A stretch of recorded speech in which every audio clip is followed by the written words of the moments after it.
I struggled with the binge and restrict cycle for years, and I feel super fortunate to say that I've worked my way through it. However, it took a ton of trial and error, making mistakes, beating myself up, getting back on the horse, regressing again, etc. You know the deal. So I want to share what worked and what didn't so you can avoid some of the pitfalls that I fell into and ultimately get to food freedom faster than I did. There are three key steps, and they're in this specific order for a reason. And so I'd highly recommend implementing them according to how I'm about to lay them out. Step number three is the trickiest and the most nuanced. So I'd encourage you to stick around for that. Also, I'm not saying that this is the only way to end this cycle, but it did work wonders for me, and it's worked really well for a whole bunch of my clients. First and foremost, it is crucial that we meet our baseline nutritional needs because our bodies have physical requirements. And if we don't meet these requirements, it's very difficult not to fall into the binge restrict cycle. On the most simple level, we need energy, aka calories. Taking that one step further, protein and fat are essential macronutrients and carbohydrates are non-essential, meaning we must eat enough protein and fat in order for our bodies to function properly.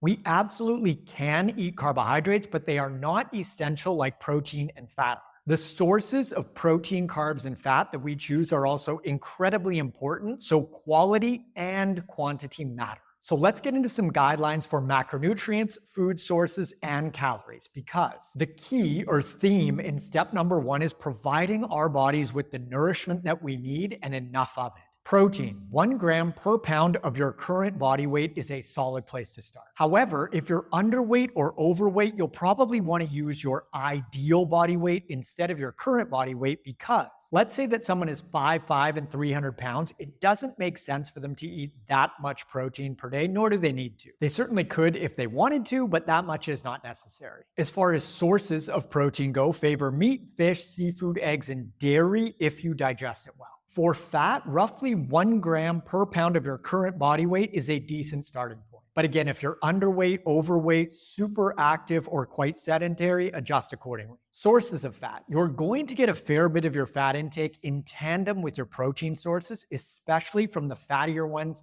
like beef, salmon, and eggs. But you may need to add additional fat, and if that's the case, favor sources like tallow, butter, ghee, lard, coconut, and avocado, just to name a few. Being that binging and restricting are at play, leaning towards a higher fat and lower carb intake can be super helpful for regulating blood sugar, minimizing cravings, and therefore the likelihood to binge.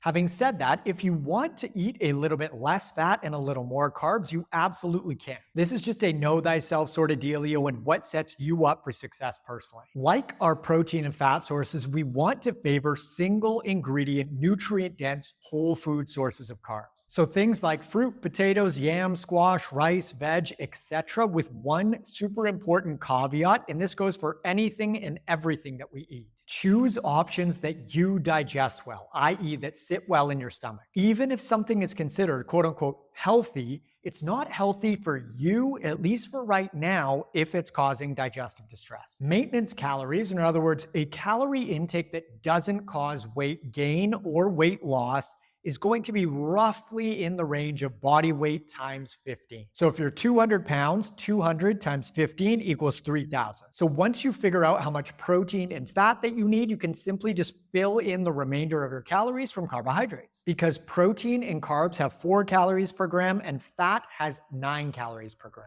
Also, if you'd prefer not to include any carbohydrates at all, that is totally cool because they are non-essential. Okay, so now our physical bases are covered via total calories, macronutrients, i.e. protein, carbs, and fat, as well as the specific foods that we are getting those calories from, which are all single ingredient, nutrient dense, whole foods. Now let's dig into step number 2. Identify your trigger foods, or what I like to call floodgate foods. These are going to be options that you find especially difficult not to overconsume. Or essentially, once you start eating them, the floodgates are open and it is really tough to stop. I'll mention one of mine in a second here. 99% of the time, these foods are going to be processed foods because they are literally designed to be overeaten. For example, most processed foods are low in protein, high in carbs, and high in fat, which is literally a recipe for overconsumption. Now, reducing your processed food intake is probably going to be a progression. It sure was for me. But if you want to go cold turkey, you totally can. The reason that I mentioned meeting our physical needs first is because it is so much easier to eat less processed food when we are adequately nourished and full. A quick example, are you going to eat more donuts when you are hungry or if you've just had a big steak? Absolutely when you're hungry, right? So the best way to set yourself up to reduce your processed food intake is to nourish yourself with a whole bunch of nutrient-dense whole food first and foremost. Also, our environment plays a huge role in what we eat. And by environment, I just mean what food you have around. So we want to make it as convenient as possible to eat healthful whole food and as inconvenient as possible to eat hyperpalatable processed foods. And we do that by stocking the kitchen with tons of stuff that you want to eat and getting rid of all of the stuff that you don't want to eat. If you happen to live with folks that eat differently than you do, just focus on keeping a ton of healthy food around and staying extra satiated and full. It's also worth having a combo with whomever you live with to identify the foods that you find especially tempting, as well as the ones that you don't. For example, there could be a bowl of chips sitting right in front of my face right now, and I wouldn't feel tempted in the slightest. Chips are not my thing, but ice cream, sign me up. And so in this case, I'd ask my girlfriend, family member, or whomever not to keep a bunch of ice cream around, but feel free to go crazy with the chips because they're not my jam. Environment is key because we typically don't rise to the level of our aspirations. We fall to the level of our systems, especially when we're tired or we've had a long day. Okay, step number 3. This one is nuanced and it has a few layers to it. When binging and restricting are at play, the typical mindset or approach is one of overdoing it and then underdoing it, almost from a place of making amends for your sins or punishing yourself. And so folks often don't eat enough nourishing food right up front, step number 1, because they're so stuck in the restrict mindset. But then you feel undernourished and hungry, you binge again, and on goes the cycle. The kicker is that it can be really difficult to wrap your head around just how much healthful food that you need to eat in order to meet your body's requirements. So when in doubt, eat more. That's what I did. If I was hungry, I ate healthy food. If I was still hungry after I ate more healthy food. If a craving popped up, even more healthy food. If I knew that I was going to be in an especially tempting environment with all sorts of funky foods around, even more healthy food for the win. Now, if you've become somewhat detached from your satiation signals and you're not quite sure whether you're hungry or you're having a craving, something that I like to call the protein test can be super simple, straightforward, and easy to implement. Let's say that you're questioning whether you're hungry or not. You can ask yourself the question, would I eat more protein right now? And if the answer is no, it's a craving. And if the answer is yes, you are hungry. Cravings happen from the neck up and hunger happens from the neck down. Also, hunger does not discriminate, meaning if you're thinking, ooh, I could have some chocolate right now, but you don't want some salmon, it's a craving. Now, the nuance builds in step number 3 because mental and emotional components are at play too. For example, if you're super nourished and not hungry, but you just feel like eating, we've all been there. A really helpful question to ask yourself is, what do I truly need right now?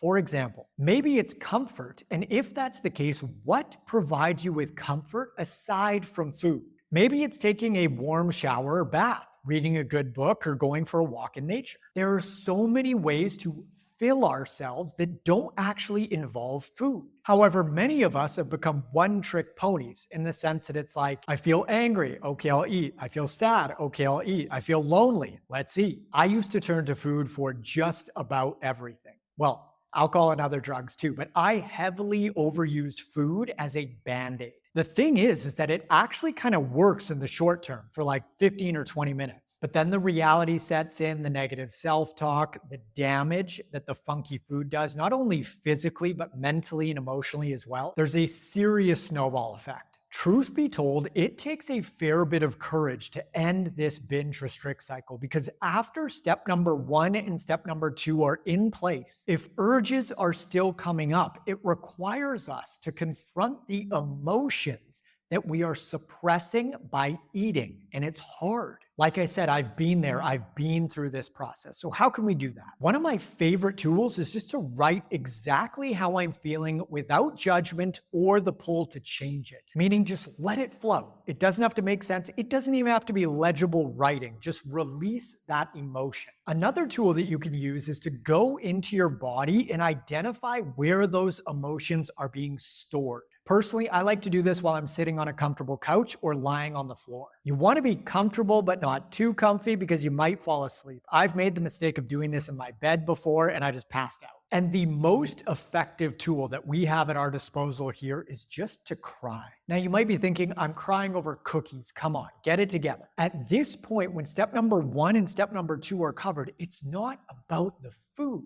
It's about what the food represents or what the food is masking. What I can say from the other side, so to speak, is that this process is so worth it because the binge restrict cycle is like living in a food prison. It's essentially all consuming, especially because we need to eat and food is everywhere. Whereas we don't need things like alcohol, marijuana, or cocaine, but we do need nutrition. And so it's not like we can just opt out of eating altogether. And that's why breaking this cycle is so important and powerful. Start by meeting your physical needs. Then set up your environment in a way that makes it as easy as possible to nourish your body with healthful whole food and as inconvenient as possible to reach for funky processed food. Also, identify your trigger foods or floodgate foods and be especially diligent around those. And lastly, be courageous enough to tackle the mental and emotional elements head on. You can absolutely do it. And when you do, I truly hope that it helps you as much as it helped me.